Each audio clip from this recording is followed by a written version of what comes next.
ওকে, দেখো যে অবধি আমরা পড়াশোনা করে এসেছিলাম সেই জায়গাটুকুকে আমরা বারবার করে বলে দিচ্ছি, যে ক্ষেত্রে আমরা ফাংশন কলিং করে বারবার করে জিনিসটা বুঝছিলাম, কিছু ডেরিভেটিভ বুঝেছিলাম, কিছু ইন্টিগ্রেশন বুঝেছিলাম। সো ডেরিভেটিভের ক্ষেত্রে মেন রুল কে ছিল ডি অফ ডিএক্স, যদি x to the power N থাকে তাহলে আমরা এটাকে কি লিখছিলাম, এন, অর্থাৎ পাওয়ারটা বাইরে বেরিয়ে যাচ্ছিল আর যেটা অ্যাকচুয়াল পাওয়ার ছিল তার থেকে এক কমে যাচ্ছিল, এক্স্যাক্টলি এটাই বলা হয়েছে।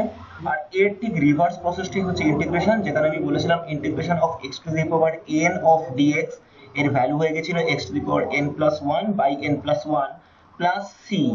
এই একমাত্র এখানে এক্সেপশন ছিল, প্রোভাইডেড আমরা কোনো ইন্টিগ্রেশন পার্টকে কোনো লিমিটিং ফ্যাক্টর দিয়ে কাজ করছি না, অর্থাৎ আজকে আমরা লিমিটিং ফ্যাক্টর বলে একটা নতুন টার্মকে বুঝবো। আর বিফোর দ্যাট আমার যেটা সবচেয়ে বেশি ইম্পর্টেন্ট কথা, এটা হচ্ছে এখান থেকে জানতে হবে যে এন এর ভ্যালু আর যাই হোক না কেন, এন এর ভ্যালু কিন্তু কখনো -1 হবে না।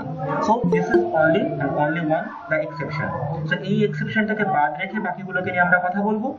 এন্ড আমাদের কাছে ডেরিভেটিভ করবার জন্য আরেকটা রুল ছিল, that is d of dx log of x, এর ভ্যালু কত হয়েছিল, the particular value has been given as 1/x করে, রাইট? অর্থাৎ যদি আমি ইন্টিগ্রেশন করি 1/x of dx কে, এর কথার মানে হয়ে যাবে কত, this will be nothing but ln x plus c, অর্থাৎ c টা কি, c টা হচ্ছে এটা কনস্ট্যান্ট।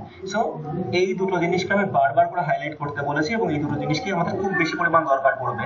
ডু রিমেম্বার এই পার্টিকুলার পার্টটা আমাদের জন্য খুব খুব ইম্পর্টেন্ট, কারণ আমরা যখন এরপরে গ্র্যাভিটেশন বা মহাকর্ষ বলে একটা চ্যাপ্টার পড়ব সেক্ষেত্রেও গিয়ে কিন্তু এই পার্টিকুলার ইস্যুটা বারবার করে ইউজ হবে। সো বেশ কিছু জায়গায় বেশ কিছু কমপ্লেক্সিটি থাকবে, সেগুলোকে নিয়েই আমাদের কাজ করতে হবে। এবার চলে আয় যদি আমরা লিমিটিং ফাংশন ইউজ করি। সো আজকে আমরা শিখবো integration with limits, right? So এই যদি ইন্টিগ্রেশন অফ লিমিটস দিয়ে কাজ করি তার মানে কি হচ্ছে, দেখ যখন আমরা কোনো একটা পার্টিকুলার ডেটাকে ইন্টিগ্রেট করব তখন একটা সার্টেন ভ্যালুতে লিমিট রান আপ করবে। তার মানে কি, আগের দিন আমি বলেছিলাম ধর f of x মানে একটা ডেটা, একদম সিম্পল দিয়ে বলাচ্ছি x স্কয়ার, একবার লিখলাম, আরেকবার লিখলাম f of x যেটার ভ্যালু লিখলাম x স্কয়ার প্লাস 3। তাহলে দুবারই যদি ডেরিভেটিভ করি তাহলে প্রথমবার তো d of dx x square করি, কত হবে এটা, এটা হবে 2x। আর যদি এখানে ডেরিভেটিভ করি d of dx x square plus 3, এটাও কত হবে, 2x।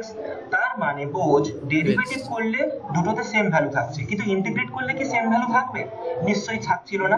কারণ আমি আগের দিন দেখিয়েছিলাম যে যদি তুই 2x কে ইন্টিগ্রেট করিস তাহলে এটা কত হয়ে যাবে, হিসেব অনুযায়ী 2টা বাইরে যাবে আর ইন্টিগ্রেশনের ভ্যালুর ভেতরে x of dx থাকবে। তাহলে এর পাওয়ার কত আছে, x এর 1, দ্যাট মিন্স কত হয়ে যাবে, that will be the exactly logic 1 plus 1 by 1 plus 1। তাহলে এর ভ্যালু কত হয়ে যাবে, this will be 2x square by 2, কাটাকুটি করলে x স্কয়ার। বাট কোনো কনস্ট্যান্ট পার্ট থাকবে না, এক্ষেত্রে যেমন কনস্ট্যান্ট পার্ট 0 হবে, তেমনি দ্বিতীয়বার যদি তুই পুরো কাজটা করিস তাহলে দ্বিতীয়বার পুরোটা কাজ করলে কত হবে, x স্কয়ার প্লাস c থাকবে। ক্যান ইউ রিয়েলি স্টেট যে এই c এর ভ্যালু ঠিক কত ছিল? সো আমি কি বলেছিলাম, c এর ভ্যালু 0 থেকে আরম্ভ করে যে কোনো একটা হোল নাম্বার হতে পারে, যে কোনো একটা রিয়েল নাম্বার হতে পারে, যে কোনো একটা ন্যাচারাল নাম্বার হতে পারে, যে কোনো 0 হতে পারে, হোয়াট এভার মেবি, কিন্তু হতে তো পারে। তাহলে মেন প্রবলেম হচ্ছে ডেরিভেটিভ করলে একটা ফিক্সড ভ্যালু তুমি পাবে, কারণ ছোট করতে করতে একটা ছোট্ট জায়গা নিয়ে ভাবছো, কিন্তু ইন্টিগ্রেট করতে গেলে তুমি কখনো কনস্ট্যান্ট পার্টটাকে বুঝতে পারবে না, and that is the main issue. অর্থাৎ এই কনস্ট্যান্ট পার্টটার ভ্যালু তুমি যদি না বের করতে পারো তাহলে কিন্তু তুমি ডিরেক্টলি ইন্টিগ্রেশন করবার কোনো প্রফিট পাবে না। তো এবার যদি ইন্টিগ্রেশন করতে হয়, এবার আমরা কি করব, আমরা লিমিট ব্যবহার করে দেবো, and that is the biggest issue. So limit কথার মানে কি, দেখ লিমিট কথার মানে হচ্ছে তুমি যখন জার্নি করছো এই পথ থেকে এই পথ অনুযায়ী, তখন তোমাকে আমি কি বলছি, তুমি ধরো a থেকে জার্নি স্টার্ট করেছো, b তে এসে পৌঁছেছো, এখন এই গোটা পথ জুড়ে তুমি পুরো হিসেবটা না কাজ করে তোমার কি টার্গেট, না তুমি এই গোটা জার্নি পাথের দুটো পার্টিকুলার পয়েন্ট ভেবে ফেলো, ধরে নাও এটা একটা পার্টিকুলার পাথ, এটা একটা পার্টিকুলার পাথ, দ্যাট মিন্স আমি তোমাকে বলছি এটা আর এটা দুটো ছোট ছোট পথ। এখন এই পথটার মান ধরে নে m, এই পথটার মান ধরে নে n, অর্থাৎ আমি বলতে চাইছি এই পার্টিকুলার পয়েন্টটার যে ভ্যালু আছে সেটা m, এটা হচ্ছে n। তার মানে তুই অ্যাকচুয়ালি কতটুকু পাথকে ক্যালকুলেট করতে চাইছিস, in between these two paths, right? এবার এখানে তুই কি করবি, এই ছোট্ট ছোট্ট পার্টের যে ভ্যালুগুলো আছে সেইগুলোকে আস্তে আস্তে ইন্টিগ্রেট করবি। কিন্তু প্রবলেমটা বোঝ, আগেরটা থেকে ডিফারেন্সটা কোথায়, আগেরবার কিন্তু তুই একটা অনির্দিষ্ট পথ জুড়ে করেছিলি, মানে তোর জানা ছিল না ঠিক কতটা পথ জুড়ে করেছিলি, যার জন্য তোর এখানে একবার জিরো, কখনো কি কনস্ট্যান্ট আসছিল এটা তুই বলতে পারছি না। বাট ফর দিস কেস আমি কিন্তু বলতে পারবো, কারণ আমি জানি আমার জার্নিটা কতটুকু। অ্যান্ড এই যে একটা পার্টিকুলার পাথ জুড়ে জার্নি, এটাকেই বলা হয় লিমিটস। দেখ কিভাবে কাজ করে।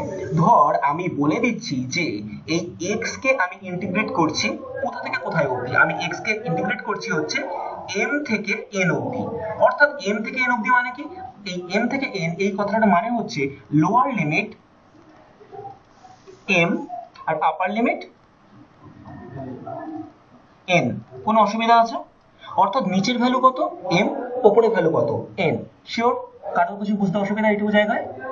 সো দ্য নেক্সট পার্ট হচ্ছে আমরা যেটা করছি সেটা হচ্ছে এই অবধি আমরা পুরোটা লিখেছিলাম। এবার দেখ তোর এই আপার লিমিট লোয়ার লিমিট নিয়ে চট করে মাথা ঘামাতে হবে না, তুই ভুলে যা কি আছে না আছে। তুই ভাব এখানে তুই ইন্টিগ্রেশনের রুলটা বোঝ। তোর এখানে x টু দি পাওয়ার 1 আছে, তাহলে এটা কি করবি ইন্টিগ্রেট করতে গেলে x to the power 1 plus 1 by 1 plus 1, এটাই তো করতি।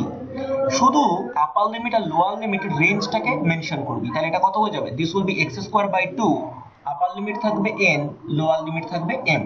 এক্স্যাক্টলি সেটাই আমি লিখে রেখেছি। এবার দেখ যেটা কনস্ট্যান্ট পার্ট সেটাকে টেনে বার করে দে, তাহলে হাফটা কনস্ট্যান্ট, ব্র্যাকেটের ভেতরে পড়ে থাকলো মডিউলাস ভ্যালুর মধ্যে x স্কয়ার, উপরে থাকছে lower value that is m আর upper value that is n। Clear? এবার তুই কি করছিস, তুই যেটা করার চেষ্টা করছিস, তুই x এর জায়গায় প্রথমে আপার লিমিটটা বসাবি। তাহলে x এর জায়গায়, আই রিপিট अगेन, x এর জায়গায়, তাহলে x এর জায়গায় প্রথমে কত বসাবি n, তাহলে এটা কত হয়ে যাবে n স্কয়ার মাইনাস x এর জায়গায় বসবি lower limit that is m। So x square ছিল তার জন্য এটা n square minus m square হয়ে গেল। সো ফাইনাল ভ্যালু কত হয়ে গেল, half within bracket n square minus m square. Clear না কোনো ডাউট আছে? সো লজিক্যালি খুব ভালো করে বোঝ আমি কি বললাম। এই আপার লিমিট লোয়ার লিমিট বসালে তোর আর কোনোভাবে ওই ফাংশন টার্মটা আসছে না। কেন আসছে না? তার মানে তুই কি বলতে চাইছিস আমি ভুল কিছু শেখাচ্ছি? না, আসছে, কিন্তু তুই বুঝতে পারছিস না কি হচ্ছে। খুব ভালোভাবে দেখ। ধর আমি তোকে বলছি x কিউব প্লাস 5, এটাকে একটা ফাংশন কল কর। So this is f of x। Clear? এবার যদি এটাকে ডেরিভেটিভ করিস তাহলে কি হবে, অ্যাজ সিম্পল অ্যাজ দ্যাট। খুব ভালোভাবে দেখ, যদি ডেরিভেটিভ করিস তাহলে কত হবে, d of dx f of x। তার মানে কাকে ডেরিভেটিভ করছিস, তুই ডেরিভেটিভ করছিস হচ্ছে x cube plus 5 K with respect of x। তাহলে এটা করলে কত হবে, 3 অফ x স্কয়ার প্লাস 0। নিশ্চয়ই কোনো অসুবিধা নেই এটা বুঝতে, কারণ আমি এখানে স্টেপ জাম্প করেছি, পাওয়ারটা বাইরে বেরিয়ে আছে ডেরিভেটিভ করলে, আর যা x এর পাওয়ার থাকে তার থেকে 1 কমে যায়, রাইট? আর 5টা কি কনস্ট্যান্ট, সো 5টা যদি কনস্ট্যান্ট হয় তাহলে যদি এটা ডেরিভেটিভ করিস তাহলে এটা 0 হয়ে যাবে, সিম্পল। এবার তুই বোঝ, যদি আমি তোকে বলি যে এই 3x স্কয়ার কে ইন্টিগ্রেট কর, তাহলে ইন্টিগ্রেট করতে গেলে কি করতে হবে, এক্স্যাক্টলি এই লজিকটা লিখতে হবে। এবার আমি তোকে বলছি যে যদি এটাকে তুই নরমাল ইন্টিগ্রেট করে দিই তাহলে কত হয়ে যেত, 3 বেরিয়ে যেত।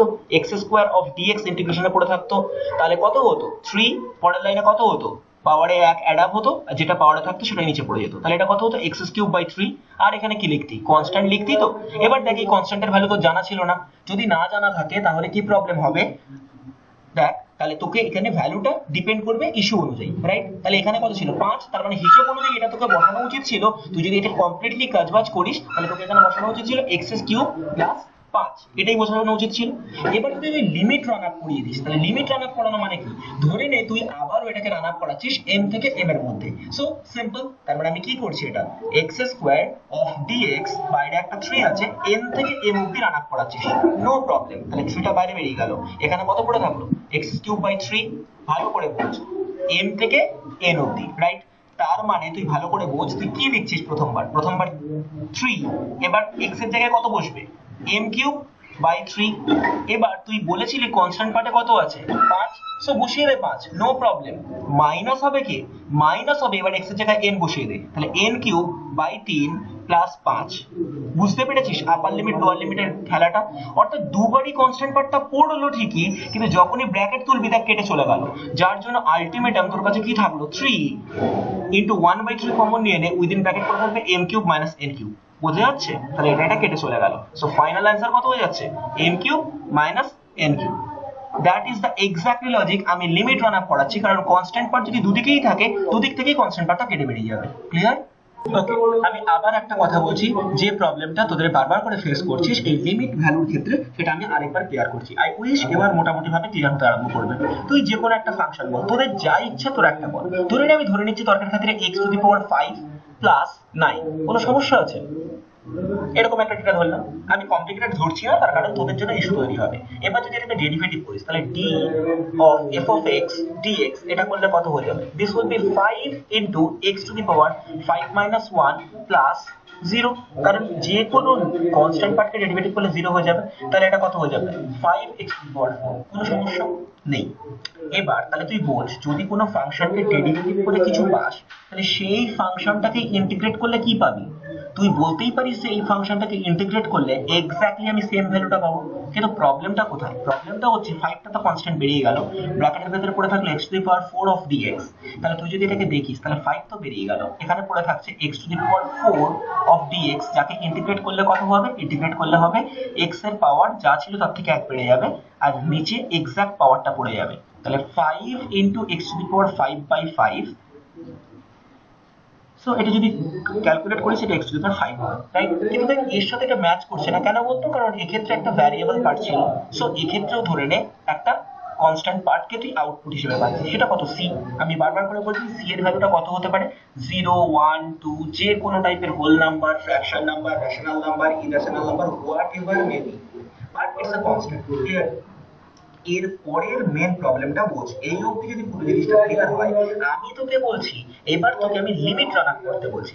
মানে তুই যে এই যে x এর ভ্যালুটাকে রান আপ করছিস, যেটাকে তুই ফাংশন অফ x দিয়ে কল আপ করেছিস, যেটাকে তুই লিখেছিস x⁵5 প্লাস 9, তাহলে এই ভ্যালুটা নিশ্চয়ই যখন রান আপ করবে x এর যে কোনো ভ্যালুর জন্য, ভালো করে বোঝ, এই 9টা কিন্তু কনস্ট্যান্ট। মানে তুই যদি আমাকে বলিস f(1), তাহলে কত লিখবি? 1⁵ প্লাস 9, তার মানে তখন কত হবে? That will be genuinely 14। কোনো সমস্যা? আবার তুই যদি f(2) বের করিস, সেটা কত হবে? 2⁵ প্লাস 9। এবার বল 2⁵ মানে 32, 32 প্লাস 9 মানে কত? 32 প্লাস 9 কত মানে 41। অর্থাৎ এই 9টা দেখ কোনো ক্ষেত্রে চেঞ্জ হচ্ছে না, রাইট? তাহলে যে ডেটা চেঞ্জ হচ্ছে না, প্রত্যেকবার একই ডেটা অ্যাডেড আপ হচ্ছে, সেই পার্টিকুলার ডেটাটাকে যদি লিমিটের মধ্যেও রান আপ করাই, তাহলে সেটাও চেঞ্জ হবে না। অর্থাৎ আমি ধরে নিচ্ছি এই পার্টিকুলার পয়েন্টটা হচ্ছে স্মল a, এই পার্টিকুলার পয়েন্টটা হচ্ছে স্মল b। তার মানে আমি কোথা থেকে কোথায় রান আপ করছি? আমি a থেকে b তে রান আপ করছি। তার মানে a কি? a হচ্ছে লোয়ার লিমিট, b হচ্ছে আপার লিমিট। হলো? ওকে, এইবার তুই বোঝার চেষ্টা কর আমি এক্স্যাক্টলি কি বলছি তোকে। তোর কাছে অ্যাকচুয়াল ফাংশনটা কত? 5x⁴ of dx, যাকে তুই ইন্টিগ্রেট করছিস। সো এক্স্যাক্টলি ওই ডেটাটাই লিখে ফেল। তাহলে আমি লিখছি 5x⁴ of dx ইন্টিগ্রেট করছিস কোথা থেকে কোথায় অবধি? আমি বলেছিলাম তুই জার্নি করছিস a থেকে b অবধি, তাহলে a টা হচ্ছে লোয়ার লিমিট, b টা হচ্ছে আপার লিমিট। তাহলে নিচে কাকে বসাবি? অবভিয়াসলি লোয়ার লিমিটকে বসাবি, that is nothing but a, upper limit কাকে? b। ক্লিয়ার? এইবার তুই বল, তুই বলছিস এর কনস্ট্যান্ট পার্ট 5, তাহলে 5টা বের করে দে। পড়ে থাকছে x⁴ of dx, lower limit a, upper limit b, তাহলে এটা হচ্ছে 5। এবার বল, যদি এটাকে ইন্টিগ্রেট করিস, তাহলে কি বলেছিলাম আমি? ইন্টিগ্রেশনের রুল কি? পাওয়ারটায় 1 বেড়ে যায়, নিচেও এক্সাক্ট পাওয়ারটা বসে। হলো? এই অবধি কিছু বুঝতে অসুবিধা নেই তো? কিন্তু যেই ইন্টিগ্রেট করলি অবশ্যই এটা কনস্ট্যান্ট আসলো। ধরে নে কনস্ট্যান্টটা c, তুই জানিস না যার ভ্যালু, কিন্তু তবু সেটা c, lower limit a, upper limit b। হলো? ওকে, এইবার তুই ভালো করে দেখ 5 কি বললাম? এই যে কোনো ইস্যুর ক্ষেত্রে কি করতে হয়? x এর জায়গায় b টাকে বসাতে হয়। তাহলে x এর জায়গায় প্রথমে আপার লিমিট বসালে এটা কত হয়ে যাবে? b⁵5/5 plus c।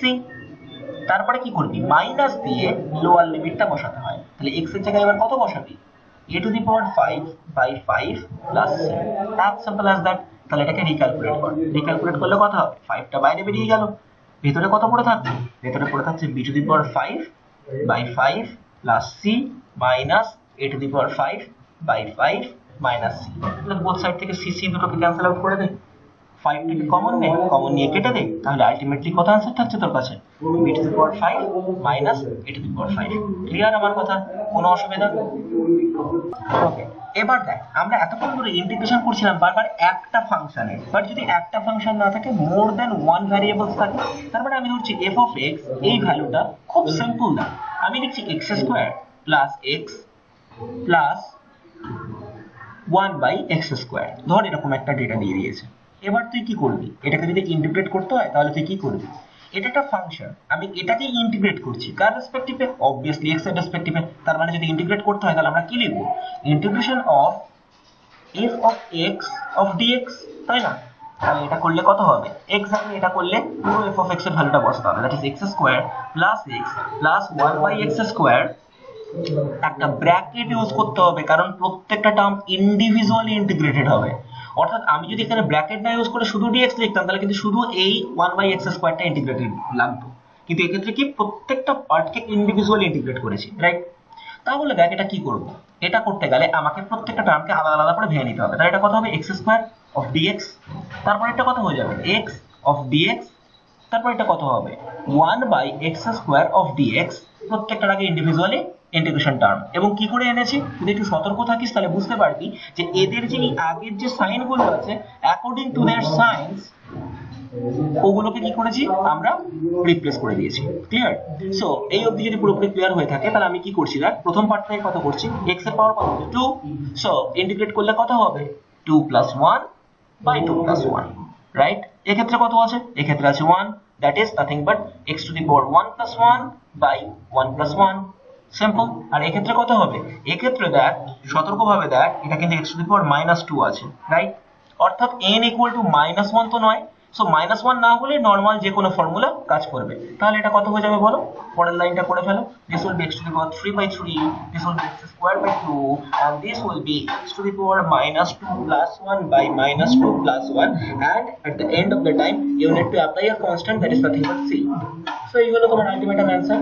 এইবার তুমি যদি পুরোটাকে রিক্যালকুলেট করো তাহলে তোমার কাছে এখান থেকে যা অ্যান্সার বেরোবে সেটাই হবে তোমার ultimate answer.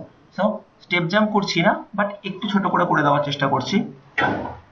That is x cube by 3 plus x square by 2 minus 1 by x plus c. বোঝা গেছে আমার কথা? কোনো ডাউট? আমি বলে দিচ্ছি যে কোনো একটা অবজেক্ট যখন জার্নি স্টার্ট করছে the initial velocity, that is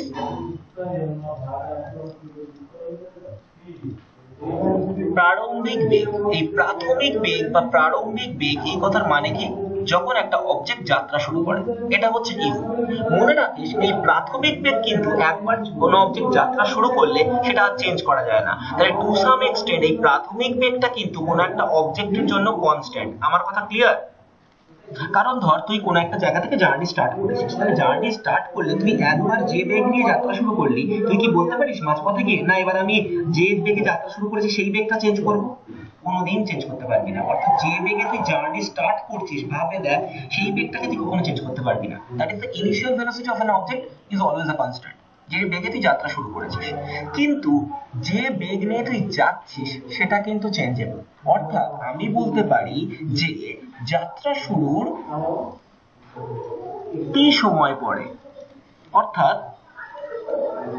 after the journey has started at a time interval of t, আমি ধরে নিচ্ছি let the velocity be v, অর্থাৎ আমি ধরে নিচ্ছি যে t সময় পরে যখন অবজেক্টটা জার্নি স্টার্ট করে দিয়েছে তখন ভেলোসিটি কত হচ্ছে v। So the thing is that আমি বলেছি যে জার্নি শুরু t সময় পরে ভেলোসিটি হয়েছে v, রাইট? আচ্ছা এবার তাই যদি হয়ে গিয়ে থাকে তাহলে তুই আমার একটা কথা বলতো, যদি কোনো একটা অবজেক্টের এই বেগের পরিবর্তন হয় তার মানে এক্ষেত্রে একটা চেঞ্জ ইন ভেলোসিটি তো আছে, change in velocity that is বেগের পরিবর্তন। এই চেঞ্জ ইন ভেলোসিটি বা বেগ পরিবর্তন, এই পার্টিকুলার কথাটা না আমরা খুব স্পেসিফাইডলি বুঝবো। মনে করে দেখ তোদেরকে যখন আমি ডেরিভেটিভ শিখিয়েছিলাম তখন এরর ক্যালকুলেশনের ক্ষেত্রে বলেছিলাম যে এই ডি কথাটা কি বোঝায় বলতো, খুব ক্ষুদ্র। আমি এবার এই বেগের পরিবর্তনটাকে বলবো ডিভি। ডিভি মিন্স কি? ডিভি মিন্স হচ্ছে খুব ক্ষুদ্র পরিবর্তন, right? That is a very small change, এবং যে ডিভির ভ্যালু কত, this is nothing but to tending to zero value, অর্থাৎ জিরোর দিকে রান আপ করছে এরকম একটা খুব ছোট্ট ভ্যালুকে আমরা বলছি ডিভি। ক্লিয়ার? আচ্ছা এবার ভাব যদি খুব কম বেগের পরিবর্তন হয় তাহলে এই টাইমটাও কিন্তু খুব কম। তাহলে বলতো কত টাইমে এই পরিবর্তন হয়েছে? সো আমি ধরে নিচ্ছি time taken for the change, অর্থাৎ সময়ের মাত্রা কত বলতো, এইটুকু সময়ের মাত্রা কত, খুব ছোট টাইম। কারণ কম বেগ যদি পরিবর্তন হয় তার জন্য টাইমটাও কি লাগবে, খুব কম, যেটাও কি না changeable dt tends to 0 clear না ক্লিয়ার না well to be very honest যত অবধি আমরা পড়েছি ঠিক তার পর থেকে যদি আমরা পুরো জিনিসটাকে বুঝবার চেষ্টা করি তাহলে তুই আমাকে আগের প্রশ্ন সো আমরা যদি এবার বের করার চেষ্টা করি that is rate of change in velocity rate of change in velocity অর্থাৎ বেগ পরিবর্তনের her that is nothing but dv dt অর্থাৎ আমি কি বের করার চেষ্টা করলাম ভালো করে বলো আমি চেষ্টা করছি যে বেগ পরিবর্তনের হারটা বের করার চেষ্টা করছি অর্থাৎ খুব ক্ষুদ্র সময় that is a very very small time ইন্টারভালে যে very very small velocity change হয়েছে তার রেটটা চেঞ্জ করার চেষ্টা করছি that is the rate of change in velocity অর্থাৎ বেগ পরিবর্তনের হার এবার তোরা যদি জেনে থাকিস এই বেগ পরিবর্তনের হার এটাকেই কিন্তু আমরা অ্যাক্সিলারেশন বা ত্বরণ বলেছি মনে পড়ছে বারবার করে আমরা জিনিসগুলো করেছিলাম that is the rate of change in velocity অর্থাৎ বেগ পরিবর্তনের হারকে আমরা কি বলি ত্বরণ তাহলে এ কথার মানে কত হয়ে যাচ্ছে that is nothing but dv dt fair enough এইবার আমি কি করছি ক্রস মাল্টিপ্লাই করে দিচ্ছি অর্থাৎ dv ইকুয়াল টু কত লিখছি a অফ dt ক্লিয়ার এইবার গেল তোর এতক্ষণের মেন কাজ শুরু এবার তুই কি করবি তোর মেন কাজ হচ্ছে তুই দুদিক থেকে ইন্টিগ্রেট করে দিবি রাইট যদি তুই ইন্টিগ্রেট করিস তাহলে এই দিকেও ইন্টিগ্রেশন সাইনটা পড়বে এই দিকেও ইন্টিগ্রেশন সাইনটা পড়বে রাইট এবার দেখ আমরা যে অবজেক্ট নিয়ে কাজ করছি অর্থাৎ যে বস্তু নিয়ে কাজ করছি তার a that is nothing but ত্বরণ that is nothing but acceleration এই অ্যাক্সিলারেশনটা কিন্তু কনস্ট্যান্ট বা ধ্রুবক অর্থাৎ কোনো একটা পার্টিকুলার অবজেক্ট যেটা নিয়ে আমরা এখন কথা বলছি তার কিন্তু ত্বরণ বা acceleration is always a constant তাহলে আমি যখন এটাকে ইন্টিগ্রেট করছি তাহলে আমার ইন্টিগ্রেট লিমিট রান আপ করছি dv ইকুয়াল টু এটা যেহেতু কনস্ট্যান্ট বাইরে বেরিয়ে গেল নিচে পড়ে থাকলো কত dt এইবার ইস্যু হচ্ছে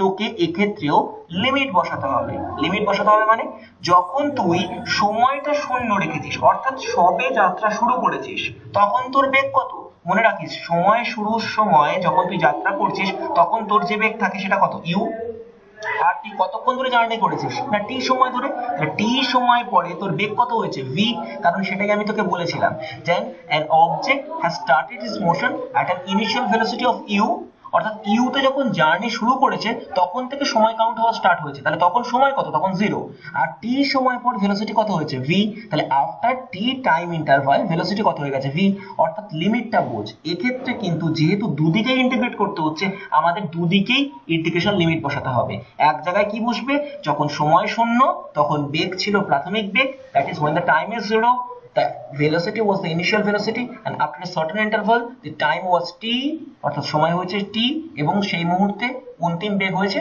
v ক্লিয়ার না ক্লিয়ার না যখন অবজেক্টটা যাত্রা শুরু করেছে তখন থেকে সময় তুই কাউন্ট করা স্টার্ট করেছিস নিশ্চয়ই তার আগে তুই সময় কাউন্ট করিস না অর্থাৎ যখন থেকে অবজেক্টটা যাত্রা শুরু করেছে তখন যদি সময়টা শূন্য হয় সেই মুহূর্তে কণাটার যে বেগ থাকে সেটাই বেগটাকে আমরা বলি প্রাথমিক বেগ অর্থাৎ এই প্রাথমিক বেগ মানে that is the initial velocity of the object when the object has just started its motion যে মুহূর্ত থেকে অবজেক্টটা যাত্রা শুরু করছে সেই মুহূর্ত থেকে তুই বেগ কাউন্ট করতে শুরু করলি এবার ওই শূন্য সময় থেকে ধর পরবর্তীকালের 5 মিনিট অবজেক্টটা গেছে তাহলে এই t মানে হচ্ছে পরের 5 মিনিটের জন্য তুই সেকেন্ডে চলে গেলি দ্যাট ইজ 300 সেকেন্ড বসিয়ে নিলি এবার এই 300 সেকেন্ড যাওয়ার পরে অবজেক্টটা নিশ্চয়ই একটা বেগ হয়েছে সেটা কত that is nothing but v so exactly আমি সেটাকে অন্তিম বেগ লিখেছি সেই জন্যই আমি এটাকে বলেছি লিমিট রান আপ মানে দেখ এক্ষেত্রে একটা বাউন্ডেড ইকুয়েশন অর্থাৎ একটা বাঁধা ধরা জায়গার মধ্যে তুই আছিস তার মানে কিছু পার্টিকুলার ক্রাইটেরিয়া দেখেই তুই বলতে পারছিস যখন সময় শূন্য তখন তার যে প্রাথমিক বেগ সেটা u তাহলে 0 যখন টাইম তখন তার প্রাথমিক বেগ u যখন অবজেক্টটা কিছুক্ষণ জার্নি করে চলে গেল দ্যাট ইজ t সময় ধরে জার্নি করলো তখন তার ফাইনাল বেগ কত that is nothing but v clear আমার কথা না কোনো অসুবিধা ওকে এবার দেখ কি গল্পটা এবার দেখ এক্স্যাক্টলি আমার কাছে এই পুরো ইকুয়েশনটা তৈরি হয়েছিল রাইট এইবার আমি সেই ইন্টিগ্রেশন যতটুকু শিখেছিলাম সেই পার্টিকুলার জ্ঞানগুলো কাজে লাগাবো হ্যাঁ অবশ্যই আমাদের জন্য একটু হলেও এটা কঠিন হবে আমি এটা স্বীকারও করে নিচ্ছি বাট স্টিল অল্টারনেটিভ তো নেই শিখতে তো হবেই দেখ আমি তোদেরকে বলেছিলাম মনে আছে এই ডেরিভেটিভ আর ইন্টিগ্রেশন এই সাইন দুটো পাশাপাশি থাকলে কি হয় জাস্ট ডি আর ওই ইন্টিগ্রেশন সাইনটা উঠে যায় কারণ এখানে আর কোনো ফাংশন ভ্যারিয়েবল নেই তাহলে এটা কত হয়ে গেল বল শুধু v পড়ে থাকলো বুঝলি এর আপার লিমিট কত v লোয়ার লিমিট কত u হয়েছে একই রকম ভাবে এখানেও দেখ এই ইন্টিগ্রেশন আর এই ডেরিভেটিভ সাইন দুটো পাশাপাশি আছে দেখ মাঝখানে কোনো ফাংশন নেই তাহলে কি হবে আবার এটা উঠে যাবে তাহলে কে পড়ে থাকবে t লোয়ার লিমিট থাকবে 0 আপার লিমিট থাকবে t বোঝা গেছে এইটুকু এরপরে তুই বোঝ, এরপরে ইন্টিগ্রেশনের ক্ষেত্রে বাউন্ডেড ইকুয়েশনে কি শেখালাম? Upper limit minus lower limit. তাহলে প্রথমবার v এর জায়গায় কত বসবে? v। পরের বার মাইনাস হয়ে v এর জায়গায় কত বসবে? u। Fair enough, that is v minus u। আর এখানে কত বসবে? a। t এর জায়গায় প্রথমে কত বসবে? t। পরের বার মাইনাস হয়ে t এর জায়গায় কত বসবে? 0। সো ফাইনালি তুই এখান থেকে কি পেলি? v minus u equal to at, কারণ এটা তো 0 into a minus 0. So v equal to কি হয়ে গেল? u plus at. That is the exactly known equation যেটা তুই একটু আগে ডিরাইভ করেছিলি, হ্যাঁ কি না? সো ইন্টিগ্রেশন রুলের ক্ষেত্রে বেশ কিছু রুল ছিল। আমি তোদেরকে আগের দিন যখন ইন্টিগ্রেশনের মেন কনসেপ্ট শিখিয়েছিলাম তখন বলেছিলাম যদি এই ইন্টিগ্রেশনের পাশেই যদি কোনো যাকে ইন্টিগ্রেট করছি সেই সাইনটা পাশাপাশি থাকে তাহলে এই সাইনটা আর এই সাইনটা অটোমেটিক্যালি রিমুভ হয়ে যায়। রিমুভ হয়ে গিয়ে কত হয়? That will be nothing but x। কিন্তু যদি কোনো ভ্যারিয়েবল থেকে থাকে, যদি ধর এখানে ভ্যারিয়েবল x অফ dx থাকে, তখন কিন্তু তুই আর রিমুভ করতে পারবি না। মানে তোর মনে হতেই পারে যে dx টাকে আগে লিখে x টাকে পরে লিখে দিলাম, গল্প মিটে গেল, একদম না। তার কারণ কি? কারণ এক্ষেত্রে যার রেসপেক্টিভে তুই ইন্টিগ্রেট করার চেষ্টা করছিস তারই একটা ভ্যারিয়েবল এখানে পড়ে আছে। So that's why then you need to arrange in such way. সেক্ষেত্রে তুই কি জানিস এটাকে ইন্টিগ্রেট করতে গেলে x to the power 1 + 1 by 1 + 1 আর একটা কনস্ট্যান্ট টার্ম c থাকবে। কিন্তু যদি কিছু ভ্যারিয়েবল না থাকে তখন এই ডেরিভেটিভ আর ইন্টিগ্রেশন এই দুটো টার্ম যদি পাশাপাশি থাকে then you can remove them at one glance. Exactly এক্ষেত্রেও তাই করেছে। এক্ষেত্রেও এই ডেরিভেটিভ আর ইন্টিগ্রেশন টার্ম দুটো পাশাপাশি আছে, অর্থাৎ এক্ষেত্রে ইন্টিগ্রেশনের যে সাইনটা দেওয়া আছে এই সাইনটার ঠিক পাশেই যাকে আমি ডেরিভেটিভ করছি এক্স্যাক্টলি তার এক্সিস্টেন্স আছে। অর্থাৎ এদের মাঝখানে কোনো থার্ড পার্টি ভ্যারিয়েবল নেই যে ভ্যারিয়েবলটা কোনোভাবে ফাংশনের মতো কাজ করতে পারে। সো দ্যাটস ওয়াই কি করতে পারি, আমি চোখ বন্ধ করে বলতে পারি এই ডেরিভেটিভ আর ইন্টিগ্রেশন সাইনটা রিমুভড হয়ে যাচ্ছে। অর্থাৎ আমি যে জিনিসটা করলাম সেটা হচ্ছে এই পরের লাইনে ডেরিভেটিভ আর ইন্টিগ্রেশন এই দুটো সাইনকেই পরপর তুলে দিলাম, শুধু যার ভ্যারিয়েবল নিয়ে কাজ করছি ভিটাকে বসিয়ে দিলাম। That is ditto same over here. এবার ইস্যুটা হচ্ছে এই সাইডে, এই সাইডেও সেম গল্প। কি হচ্ছে না, দেখ যে টাইমটাকে আমি ইন্টিগ্রেট করছি সেই টাইমটাকে ইন্টিগ্রেট করছি কার রেসপেক্টিভে? ডিটির রেসপেক্টিভে। আর ডিটির কিন্তু কোনো ফাংশন কল নেই, অর্থাৎ টি দিয়ে কোনো রেসপন্সিবল টার্মস নেই, শুধুমাত্র ইন্টিগ্রেশন সাইনটাই পাশে আছে। তাহলে পরের লাইনেও কি হবে? এই ডেরিভেটিভ আর ইন্টিগ্রেশন সাইনটা পাশাপাশি থাকার জন্য এক্স্যাক্টলি আমি কি করতে পারবো? এই পুরোটা থেকে রিমুভ করে দিতে পারবো। তাহলে ব্র্যাকেটের ভেতরে শুধুমাত্র টি পড়ে থাকবে। এইবার কনসেপ্ট হচ্ছে আপার লিমিট আর লোয়ার লিমিটের কনসেপ্ট। যখন টাইমটা 0, that is on the moment we have just started our journey, ওই মোমেন্টে যখন টাইমটা 0 হয়েছিল তখন the object has started with its very initial velocity. তার মানে ওই মোমেন্টে অবজেক্টটা নিজের প্রাথমিক বেগ থেকে যাত্রা শুরু করেছে। Fair enough. অর্থাৎ when the time is 0, initial velocity was u। এবার একটা সার্টেন টাইম ইন্টারভাল ফলে যখন ভেলোসিটিটা t হয়ে গেল, অর্থাৎ টাইমটা যখন t হয়ে গেল তখন ভেলোসিটিটা বেড়ে গিয়ে কত হলো? v। তাহলে এইটুকু একটা ইন্টারভালের মধ্যে গোটা অবজেক্টটার ভেলোসিটিটা ডিপেন্ড করছে। যখন সময় 0 তখন ইনিশিয়াল ভেলোসিটি, যখন সময় t তখন তার final velocity. And that is the exact logic. Okay, to be very honest, complexity আস্তে আস্তে বাড়বে। আমি আবারও বলছি যত টাইম যাবে কঠিন হবে, বাট স্টিল আমাদের এই প্রত্যেকটা জিনিসকে নিয়েই লড়াই করতে হবে। জানি কঠিন, তবু। এবং তুই যদি ভালো করে ভেবে দেখিস তাহলে তুই অলরেডি বুঝতে পারছিস যে আমরা কিন্তু মেইনলি ডেরিভেটিভের ইস্যুটার থেকে অনেকটা দূরে সরে এসেছি এবং আমরা প্রত্যেকটা জায়গায় ইন্টিগ্রেট করার চেষ্টা করছি, অর্থাৎ ছোট ছোট পার্টগুলোকে জয়েন করে বড় একটা পার্টকে বের করার চেষ্টা করছি। So what does it actually mean? খুব সাবধানে ভালো করে লক্ষ্য কর। ধরে নে আমার কাছে এখানে একটা পয়েন্ট আছে a, এখানে একটা পয়েন্ট আছে b। এই দুটোর মধ্যে যে টোটাল ডিসটেন্স, এই টোটাল ডিসটেন্সটাকে আমি ধরে নিচ্ছি s, রাইট? তার মানে কি, যখন অবজেক্টটা জার্নি শুরু করেছে তখন এখানে টাইমটা ছিল 0, তখন ইনিশিয়াল ভেলোসিটি বা প্রাথমিক বেগ কত ছিল বলতো? কি ধরেছিলাম এক্ষুনি? u। আবার কিছুটা পথ যাওয়ার পরে কি হয়েছে না, এইখানে যখন টাইমটা হয়ে গেছে t তখন ফাইনাল ভেলোসিটি বা অন্তিম বেগ কত? That is nothing but v, হ্যাঁ কি না? এইটুকু জিনিস আমি বললাম। তার মানে বোঝ টোটাল টাইম অফ জার্নি কত? Total time of journey, that is যাত্রাকাল। এই যাত্রাকাল কত রে? বাচ্চাটি, অর্থাৎ টি সময় ধরে যাত্রাকাল করেছে। এবার মজাটা বোঝ, আগের বার কিন্তু এক্স্যাক্টলি আমি এই জিনিসটাই কাজ করেছি, কিন্তু একবারও কি ভেবেছিস যদি কোনো একটা অবজেক্ট যাত্রা করে তাহলে তার নিশ্চয়ই একটা পথ তো ক্রস হয়েছে? একবারও কিন্তু আমি ভাবিনি। সো এই প্রথমবার আমি ভাববো মোট সরল, দ্যাট ইজ অতিক্রান্ত সরলরৈখিক পথ। টু বি ভেরি অনেস্ট, আমরা কিন্তু সরল রেখা নিয়েই কাজ করছি, that is nothing but displacement. So displacement কত হবে বলতে পারবে? Displacement is nothing but S, সেটাই তো আমি লিখে দিয়েছি, ইয়েস অর নো।